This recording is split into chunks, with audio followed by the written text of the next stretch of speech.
Thank you, everyone, for joining us today. We're so excited to have you here. I'm Shelby Bumgarner, the digital host for Youth Inc., and we are so excited to host this webinar with Sports Recruits. I'm going to be laying out questions to our expert, Michael Babich from Sports Recruits, someone who lives and breathes the recruiting space day in and day out. We're also going to be hearing from the one, the only Greg Olsen. You know him from his very successful NFL career, but you also probably know him from his work on Sundays as a NFL broadcaster for Fox. He's going to also be sharing his professional insights about the recruiting space because right now, his biggest passion, I would say, is being a dad and a coach for his son's youth baseball and football teams. We're going to be busting out 5 myths that stump a lot of college athletes, that stump youth athletes, that stump parents here today about the college recruiting process. Whether you're an athlete in middle school or already in high school, I think there's something for everybody here. So let's get into it. What's up, Mike? Nice to see you, Shelby. Thanks so much for having me. Very excited to do this today. Absolutely. I'm very excited as well.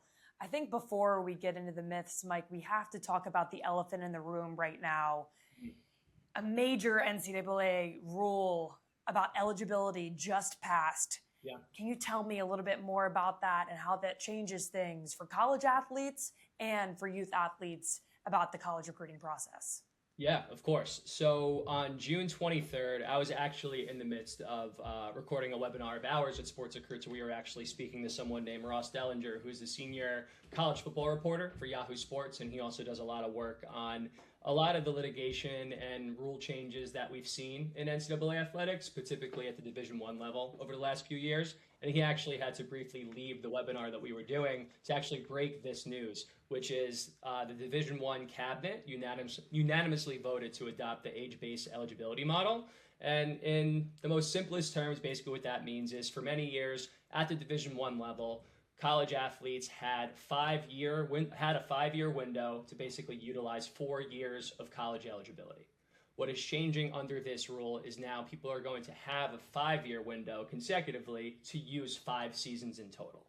That clock of whenever that eligibility would begin would either be when you first start full-time college enrollment or the academic year following your 19th birthday, whichever comes first.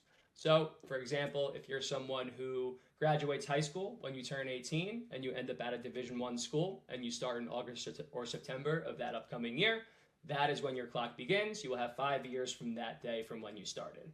If you're someone who takes a post-grad year or goes to a prep school or something along those lines, then that clock will start when you go into that night after that 19th birthday, whatever that next academic year begins. So basically, it just ends up making things a bit more simpler for the recruiting process, particularly when people start eligibility. There's a lot of rules and a lot of exceptions and red shirts and all these different things that we've seen over the last few years. This is really going to put every sport under the same governing body, under the same set of rules, basically, moving forward. I was literally just about to say the same thing. This just sounds way more straightforward than I think what a lot of families are used to hearing about this process. Does this make eligibility simpler to understand for future college athletes? Yeah, I think so in a lot of ways. I think what we saw, particularly over the last few years, is that in the old system, things got pretty messy, particularly when people were utilizing something called COVID years, where they were able to really push it and extend their eligibility. So there was college athletes who were, 6-7 years into their collegiate career still playing. That probably had a negative effect on someone who is a current high school athlete. Now you're competing against someone who just has more time to play, which is going to decrease the amount of opportunities available for that future incoming freshman, basically. So I think the positive piece of it, with it being a bit more predictable, is that it's a much clearer picture for college coaches in particular, but also those future student athletes, because they're going to have a much better idea of what that roster construction is going to look like if they have those D1 aspirations like so many do.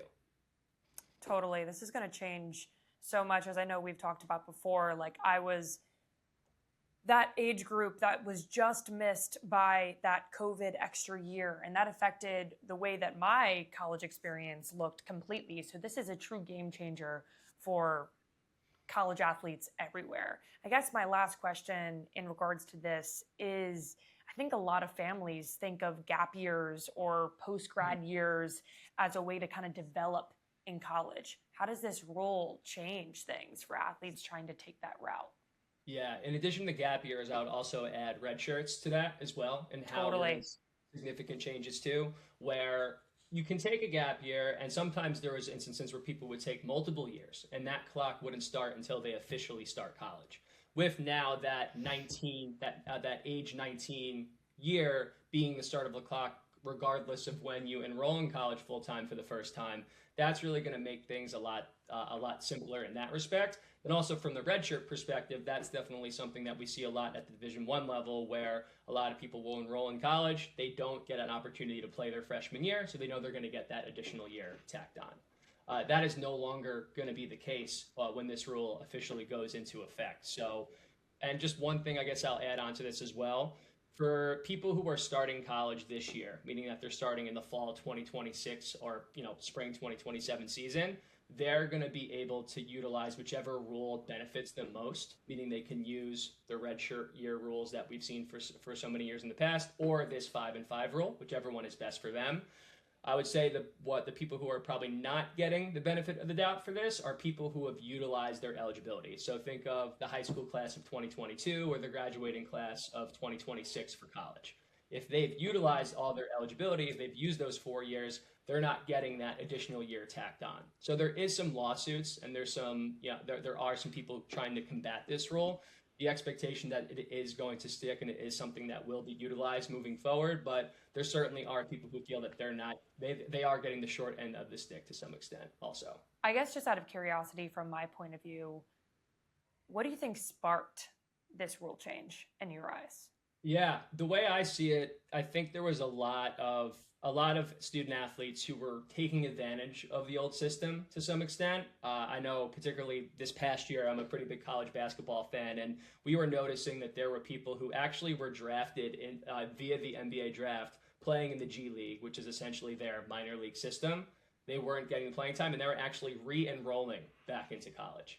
We saw, I think in men's soccer in particular, there were some players who were 25, 26 years old playing in the NCAA Division I championship. So I think there was a lot of uproar in just how people were gaining the system to some extent, trying to maximize those years and taking opportunities away from that future student athlete. So I think a big part of this was just making sure that everyone can get under the same umbrella, have the same rules to abide by.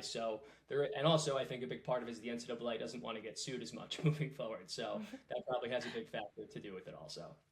Absolutely, that always helps. So as we head into this conversation today and these 5 myths, what's one thing that you want every family watching to keep in mind about this rule as we kind of move through this conversation? Yeah, I think the biggest takeaway, if you're someone who is, a sophomore or junior in college, and you're someone who wants to compete at the Division I level, something that I want you to keep in mind is that there are going to be current college freshmen, current college sophomores who just found out that they're also going to get an additional year of eligibility. So if you have a freshman who started in college this year, instead of having the 4 years of where they can play, they now are going to have that 5th year option if they choose to use it. That's going to make things a bit more competitive in the short term, right? So something that we preach a lot at Sports Recruits is expanding and casting a wide net in terms of what your target list of schools are, in terms of who you're communicating with, and also being proactive in your recruiting process. If you're someone who wants to get your name out there, you have to increase your visibility. You have to get in front of college coaches. You have to contact college coaches. Email is a way that we think is best, particularly because it's the most professional way to do so. So I think more than anything, it's not going to change much in terms of what your game plan should be. I think it just makes it more important in terms of how you attack the recruiting process and being proactive and making sure you're increasing your visibility any way that you can. You talk about visibility, which kind of is a great leeway to our first myth, which is the camp invite myth. Yeah. This myth is, I received a camp invite, so the school's recruiting me. Honestly, that is something that I am guilty of. My parents are guilty of, point blank. I guess the first question in regards to this is that families get so excited when they get a camp invite. Can you actually explain what's going on behind the scenes when those invites go out? Yeah, so a quick background. I work a lot with student athletes one-on-one who are looking for additional support in the recruiting process. And I've had that same conversation, right? Mike, we just got a camp invitation to Duke. We can't wait to go there. The coach must love us. We're so excited to actually get a chance to compete in front of this coaching staff. I'm not saying a camp invitation is a bad thing. What I'm trying to say is there's levels to what a camp invitation may mean or not mean. So one thing to keep in mind about when you're receiving a camp invitation is prospect camps, ID camps, whatever your sport calls it, it's a revenue generator for that athletic department, right? So if you are someone who has contacted that coaching staff in the past, if you filled out a recruiting questionnaire, you may be one of hundreds of student athletes who has received that marketing email inviting you to that prospect camp.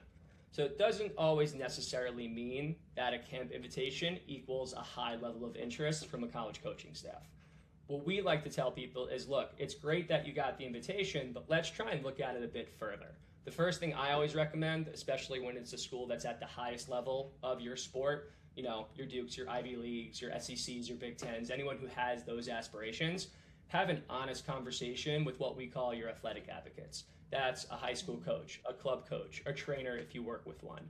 They're going to be able to give you the best understanding of ultimately what is the best fit for you from an athletic perspective, and they're going to give you a better idea of, is this going to be a camp that's worth it? On top of that, I would also say, look at your previous communication. Have you ever heard from someone that you work with saying, hey, this coach is interested in you? Have you received text messages or phone calls? So there's a lot that goes into it. I think just blindly signing up for a camp is something I wouldn't recommend for a lot of athletes. Having the context of what it actually means, I think, is really the most important part of this myth, in my opinion. Do you think attending camps is still a valuable thing? When does it make sense for the athlete and the family in their eyes? Yeah, I think camps are certainly valuable. I think it's most valuable when you have established some sort of recruiting relationship or you've gotten some sort of confirmation that there could be some interest there. I think what makes this challenging for a lot of student athletes and families is that, particularly at the Division I level of sports, there's a lot of limitations on how college coaches can talk to you. So, for example, if you're someone who's in 9th grade or even 10th grade, there's a good chance until June 15th or September 1st that coach can't explicitly say, hey, we like you. You're on our recruiting list. We're going to keep in touch. We want to talk on the phone. That can't happen typically until that summer or fall of your going into your junior year, let's say. So I think if you are someone who is interested in going to prospect camps earlier on in your process, reset what your expectations are, right? It's more so for the development aspect. It's to get face time with those those coaching staffs that you have the most interest in. It's a way to see the college campuses of the places that you have a lot of interest in also, right? So just the biggest thing is I don't want people signing up for a camp and automatically assuming that an offer is a week away, right? I think that's really going to be the biggest thing when you're talking about a myth like this. Absolutely, Mike. I couldn't agree more. Now let's hear from Greg Olsen's perspective on this. Yeah, appreciate it, Shelby. Yeah, that would be a myth. I think the way things are going on right now, it very well may be, they may very well be recruiting you, but it's certainly not a guarantee. I think the way schools are doing it now, especially at the younger ages, they are casting as wide of a net as humanly possible. And they are trying to get as many kids on campus partaking in their camps, in their one-day showcases, in their mega camps. There's a lot of different versions now of these college camps, typically on one day for a few hours. So while those schools very, very well may be interested in you and may be recruiting you, and for a lot of the kids, that is the reality. That is not like a blanket truth. There are thousands and thousands of kids that are going to camps trying to get their recruiting started. Hopefully they're going to camps that are chosen wisely, hopefully going to camps where when you step foot on the field on campus, you do have a contact, you've had conversations with the staff or a coach or someone knows you're coming and can keep an eye on you. But no, just because you get invited does not necessarily mean that school is or is going to recruit you. Thank you, Greg. You absolutely crushed that. Now this is a perfect way for us to get into myth 2, the discovery myth. The myth is, if I'm good enough, coaches will find me. Now I'm going to ask you, Mike, we hear this all the time. If my kid is good enough, coaches will find them. What's the reality of that? Maybe at one point in the history of college athletics, particularly at the D1 level, that's the case. I think now the landscape of college recruiting has never been more crowded. I think the biggest thing that, especially with what we were talking about before, the competition has never been higher. A big part of that is the transfer portal, I would say, in a lot of sports, because your competition isn't only the rest of the high school graduating class of 2027 or 2028, whatever your age is. You're also going to be competing against that current college sophomore who didn't get the playing time they wanted, and now they're looking at a school that you have a high level of interest in. So I think it's really important to understand that being proactive is not just a recommendation. I think it's a requirement in the recruiting process today. Regardless of your sport and what level you want to compete at, you have to establish that interest first. You need to be the one to show that coach, here is who I am, here is my background, here is my video, more often than not. I want you to get a better understanding of what type of student athlete I am. And I think that really comes down to being the best way to maximize your recruiting potential is not waiting for coaches to find you, but being the one on the attack and making sure that they're aware of who you are and what you're all about. Totally. I think that's such valuable advice, truly. I mean, especially before camps, clinics, tournaments, setting the standard of being like, not only this is the club that I'm playing for, or this is the team that I'm playing for, and this is my schedule, but this is who I am off the field, on the field. This is who I am as a teammate. These are my values. This is why I'm interested in your university. I think making it personal is just a game changer.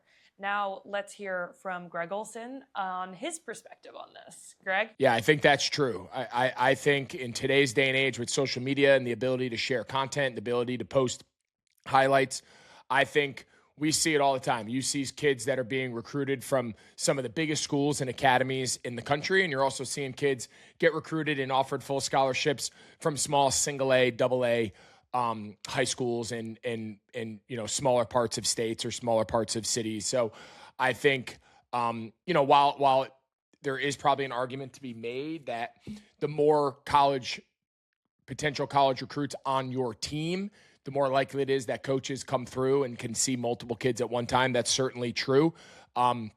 If you are a good player in today's day and age, it does not matter how big your school is, how small your school is, how many games you win, how many games you don't win. If you are a good player, colleges will find you. And if you're good enough to play in college, you'll have an opportunity. I totally agree, Greg. And now we're going to be moving into myth 3. We're cruising right now. This is the junior year myth. The myth is, I can't do anything with recruiting until my junior year. Michael, I'm curious. A lot of parents think recruiting doesn't start until your junior year. Where does this idea kind of stem from, and why is it a problem in your eyes? Yeah, I think we alluded to it a little bit before. I think a lot of people look at that initial contact date for Division I coaches. For reference, if you are a current freshman or current sophomore in high school, you reach out to Division I school, you're more likely than not going to receive an email back saying, thanks for your interest, but due to NCAA regulations, we can't speak to you until June 15th. So people automatically assume, well, I can't do anything. I'm going to sit back. I'm just going to focus on playing and practicing. I'm not going to be proactive in the recruiting process anymore. The biggest thing to understand about that rule is that coach is instituted for the college coaches and not for the student athletes. So for the college coaches, they're able to look and evaluate and watch videos and attend prospect camps, attend showcases, go to tournaments. They're still able to build the picture of what these student athletes are going to be as early as freshman year of them being in high school. So I think the biggest thing to understand with this myth is the junior year rule that people most often are misunderstanding. It's for the colleges being able to have direct contact with student athletes. Student athletes should be the ones, especially at the D1 level, starting this process early, making sure that you're getting in those inboxes of coaches pretty consistently, and also not taking it personally if you don't get that response. To give you kind of a personal anecdote, something that happens a lot with the athletes that I'm working with, whether like if they're too young in the process and they either get an automatic reply or they don't get a response at all. A lack of response does not equal a lack of interest. You have to stay the course. You have to send periodic updates, even if you aren't getting those replies consistently. Because when you have that new information, that new video to provide, that's just going to be those building blocks that you can create to make that evaluation a lot easier.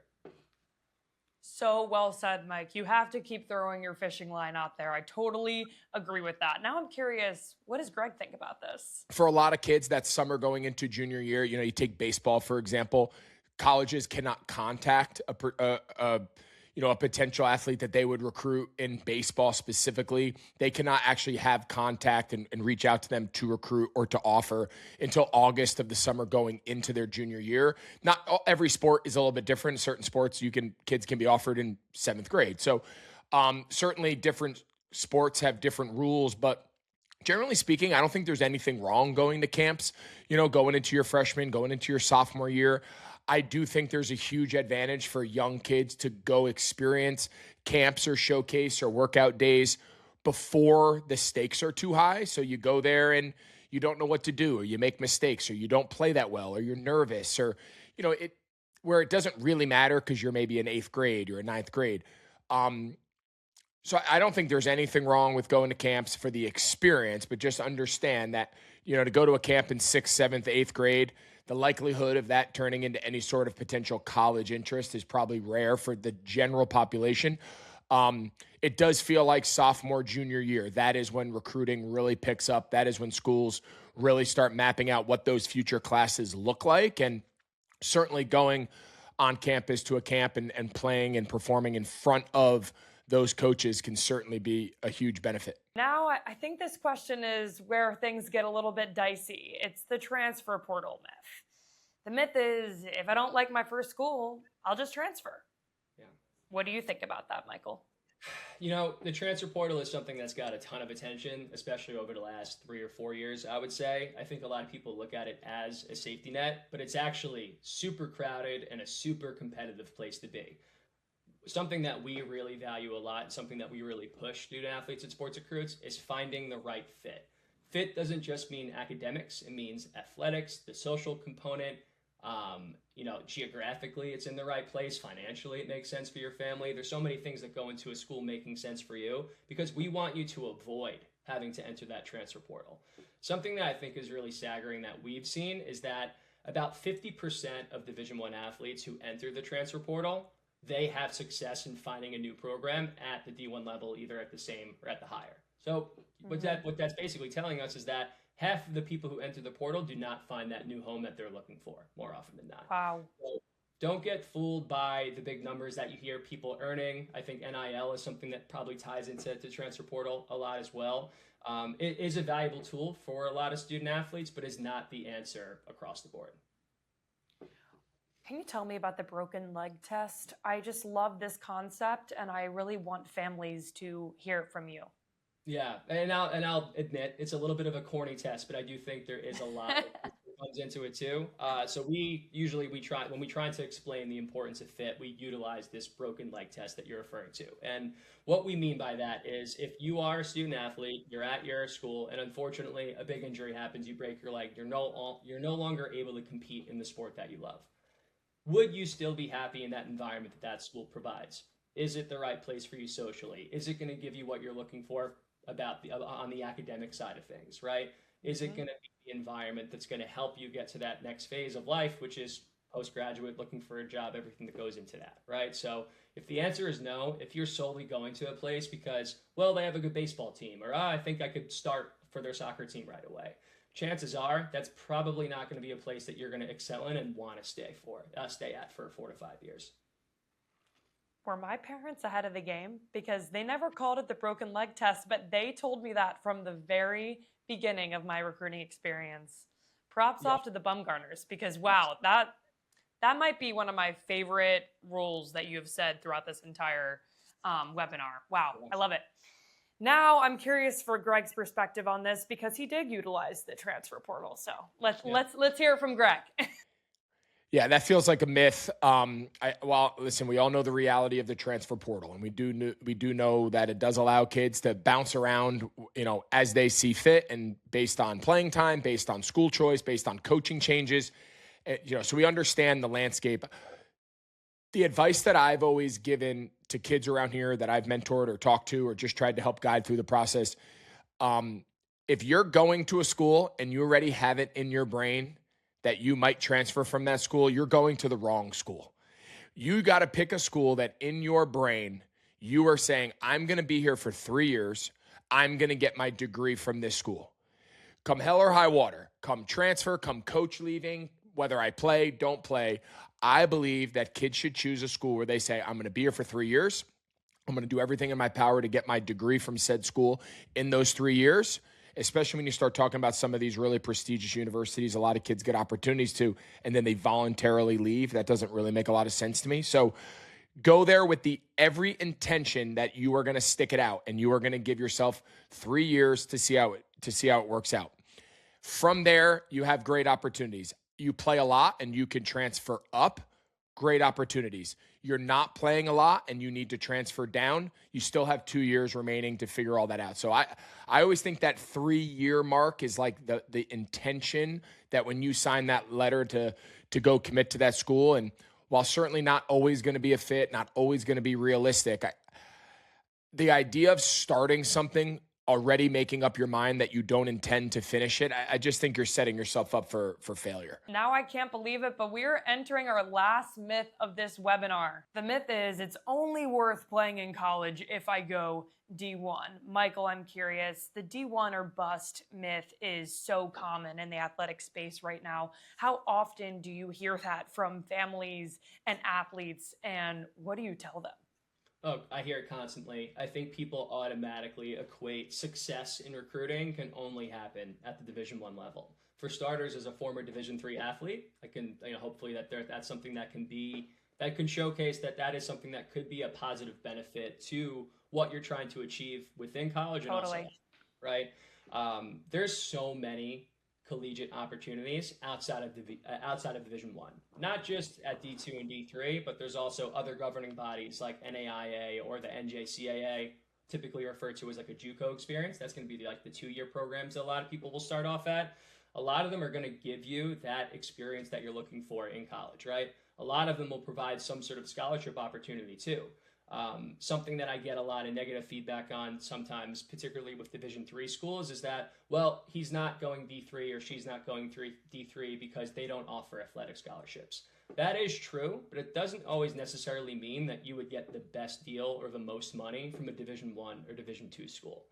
On top of that, I think there's a lot of people out there that look at Division I. It's because that's what they see on TV. That's what they've been exposed to their whole life. But again, it's really competitive and it's really crowded at the top, right? One thing that's really cool about having a recruiting platform like SportsRecruits is we're able to like really peek into the data and we're able to see how student athletes are behaving and what they're trying to strive for. And 80% of the messages that get sent to college coaches from SportsRecruits athletes, they're being sent to 20% of the colleges that we have in our database. I think that just goes to show that if you're reaching out to the SECs, the Big Tens, the Ivies, you're one of many trying to break through. If you add some schools to your list that don't necessarily have that same name brand recognition, if you will, they still may have that academic program that's going to set you up for the internship that you want. Maybe there's a chance if you do drop your athletic level a little bit, you're going to have a chance to play right away and get more of that college experience on the field. So, maybe rambling a little bit, but I think there are so many opportunities to consider outside of Division I, and you should certainly keep your options open, especially if you're receiving that interest from other programs too. I think casting a wide net is critical in regards to recruiting, because at the end of the day, these young student athletes, they might also not know what they want to. Like, do they want what being a Division I athlete actually entails? Or do they want to strive for success on the D3 level and make it more of not only a better education, but also a more lifestyle balance where they can actually have more opportunities to pursue their career path and have more time? And I think that it's hard that, like you said, so much of the hype is around the Division I level, but there's so many different opportunities if you kind of open up your eyes to all that the NCAA has to offer. I'm glad you brought that up. I think particularly with your experience, if you don't mind, Shelby, just asking about kind of your Division I experience, like what actually went into your day-to-day in season. I think that's something that a lot of parents in particular, they don't understand the amount of effort and dedication it takes. So I know I'm sorry for putting you on the spot, but could you maybe give a little insight on what that in-season day in the life of a Division I athlete actually looks like? Because I think there's a misconception there too. No, totally. I mean, I think that's a great question. The good thing is that my little sister is also at Duke right now. She's a freshman, so she kind of is going through it. So I'm kind of living through her, but also not at the same time, looking back at all the time that she is being kind of consumed into all of this. And I look back and it truly was the best 4 years of my entire life. But I would be wrong to say that playing at the Division I level is legit. They take a lot of your time, and especially during the fall. I was a fall sport. I played field hockey at Duke.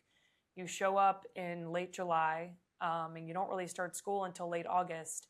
And in the beginning, you're doing 2 sessions a day, plus lift, plus conditioning. And then as school starts, it kind of loosens up a little bit, but you only have 1 day off, and your day realistically looks like a 3-hour practice. Then you go to lift, right. Then you do recovery, then you do class, and then you eat, and then you do homework, and then you do the same thing again. Like, it is a very repetitive process, and luckily you're kind of in it with your teammates, but luckily I had the passion and I've wanted to play this sport at the highest level since I was a kid. So because the passion, because the love for the school, the love for the teammates, the love for success was there, right. Yes, there were some hard days, but at the end of the day, it was worth it because my mindset was there. And I think what I see is, and what I even saw at Duke, I guess, Mike, is that a lot of people struggled when they got to the college level, whether you were at Duke or not, because they thought that's what they wanted to do, but it actually was not what they wanted to do. And they had a little bit of, I would say, an identity crisis when they got to the Division I level, because yes, they loved it at the club and the high school level, but a lot of kids and a lot of parents don't know what being a Division I athlete actually entails. So I hope that kind of answers your question a little bit. Definitely a blast from the past, but I think the main thing is your intention, is your passion, and is your love for the sport there. Yeah. And if it is, it's a possibility. The biggest word that stuck out to me that you said is balance, right? I think there are a lot of student athletes who know that they want to continue playing the sport that they love. I think it's a big part of their identity, like you said, but having to go all in and dedicate 60, 70, 80 hours a week might not be the experience that everyone wants, right? There are ways to still compete at a very high level and get all the benefits from being a collegiate student athlete, but also being able to experience a lot of other things at the same time. So that one I think is really so well said. So, Division I is great. There's nothing bad about it. It's an incredible accomplishment, but there are also great accomplishments you can have outside of that level also. Absolutely. And I think we've talked about this on our first couple conversations. Like, yes, I was a Division I athlete, but that part of my life, aside from the occasional pickup once a week, is done with. Right. And yes, it was such a critical part of my life, my career, my foundation, and so much more than being a student athlete in college. But choosing Duke gave me the opportunity to sit here, and it gave me the opportunity to really set myself up for my career. Worked out pretty well. Thank you. I think now we have to hear from Greg. I know he's actually super passionate about this topic, so I'm curious to hear his reaction to this last myth. Yeah, I think this could be one of the biggest myths of all collegiate athletic conversations.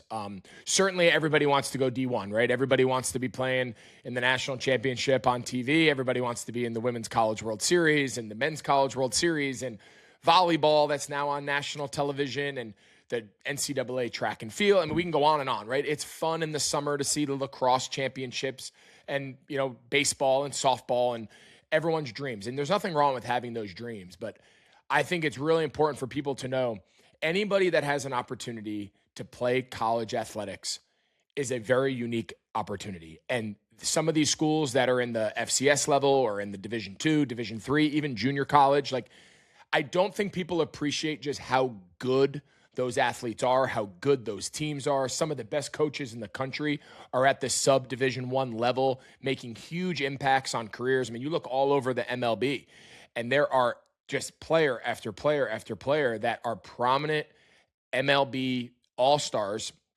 that did not go to the schools we just all watched in the College World Series on TV. So there's a lot of different paths. There's a lot of different journeys. it should not be D1 or bust. If your dreams are to be a college athlete and you want to take your sport to the highest level you possibly can, do not shy away from getting to the right fit, because it's not the school you go to, it's that you go to the right school. And for the vast majority of kids, that is not at the Division I level, and there is no shame in that. And for a lot of kids, it's actually the better path. Thank you so much, Greg. We really appreciate you being here. And thank you, Michael. This has really been fascinating. Although I was just really involved in this space and my sister just went through it, it just is kind of crazy how a lot of things from this process has stayed the same, yet so much has evolved. And I know that families that are listening in really are walking away with a completely different perspective on recruiting and this entire college landscape of athletics. If you want to learn more about Sports Recruits and how it started, I'm going to insert the link here. I'm going to insert it in the bio. If you have any questions, their team is absolutely phenomenal. And it was just incredible to talk to you and to work with you on this entire project. So thank you, Michael, and the entire Sports Recruits team. Yeah, thank you, Shelby. This was awesome. Really excited to have a conversation like this again at some point down the road.